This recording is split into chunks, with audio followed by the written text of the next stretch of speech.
Okay, so I'm back for the super exciting power of attorney talk. All right, it's not that exciting, but this also came up recently when I had to, help out with my dad's issue, which I spoke about in the last video.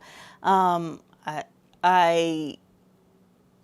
in my situation, I had to find a new place for my dad to live. And we're all probably going to face that, as finding a place like an assisted living place or a nursing home, a skilled rehab facility, anything like that. Your parents or loved one might need to go and stay in one of these places. And if you're in charge of that, then you are going to need a power of attorney. And so I've found that out. So you're probably thinking, well, isn't the healthcare proxy a power of attorney because it's called a durable medical power of attorney, I think is what the form is technically called.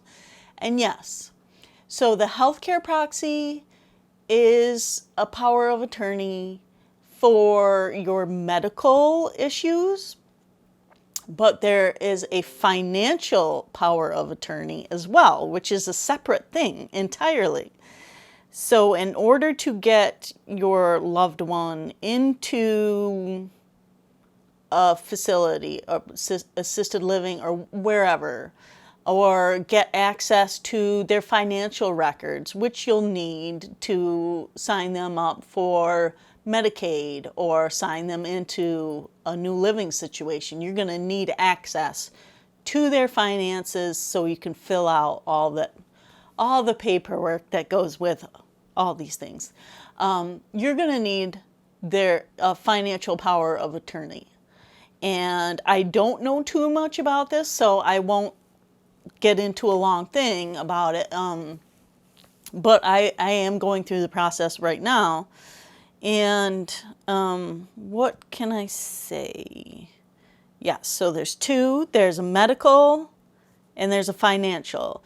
And I do want to say, and I even wrote about it in my blog post, is that if you are setting up your children, like if you have a few kids and you want to be balanced and equal and you want them to share the responsibilities of, taking care of your issues, your end of life issues, and you decide to make one your healthcare proxy, or basically your medical power of attorney, and you decide to make the other one your financial power of attorney, I want to warn you against that, because there's an article that I posted, and I could see how this would be a big issue, is if your one healthcare proxy finds a great assisted living facility for you, or a nursing home, and that's great. But the other sibling has to release the funds to pay for that home.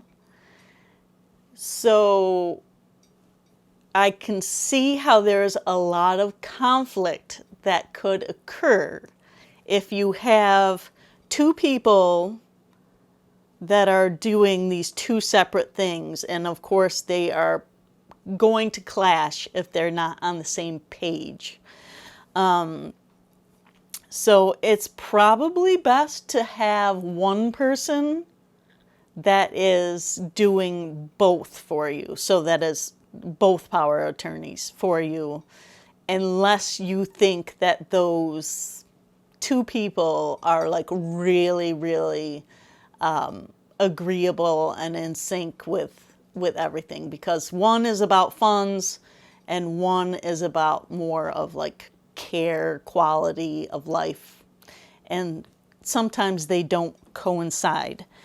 So that's a little word of caution when it comes to power of attorney. And so there's a different form a power of attorney form in each state. So you're going to have to do some Googling to figure out which form you need. There are places like LegalZoom that have these forms online for you to fill out. And this is one of those things that you will have to get notarized, or it's a good idea at least to get it notarized.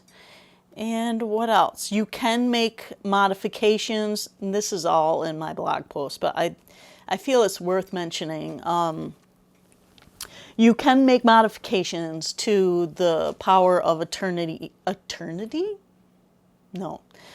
Power of attorney. I still keep wanting to say that. I'm just going to say POA. That's what it's a POA. So you can make modifications, and one like really cool thing is to say,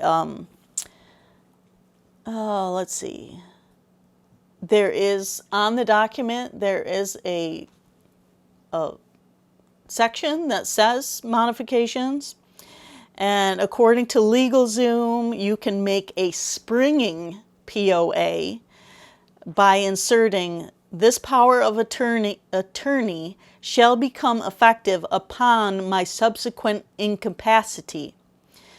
And that's a great idea, because otherwise, if you get that document signed and notarized, the power of attorney becomes effective immediately, and that means that person that you designate becomes,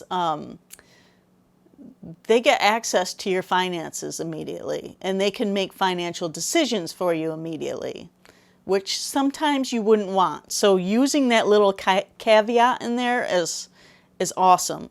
And then you can even fill it out in more detail by stating what incapacity means, such as you need it certified by 2 physicians who have examined you and both say that you are incapacitated. So this really kind of covers your butt a little bit and makes it so your POA, whoever you designate, isn't immediately having access to all your funds and finances, which, I don't know. I'm suspicious of everyone. So maybe you don't need that, but maybe you do. So it's all in my blog post. Like I said, I am not a legal eagle here, but it is really important to have that so that you can make financial decisions for people that you love. And if they're incapacitated, you're going to need that. You're not going to get very far when signing them up for health care or needing bank information or anything. All right, so I will leave you alone for today. And let me know once again if you have any questions about anything. I'm always around. So feel free to get a hold of me.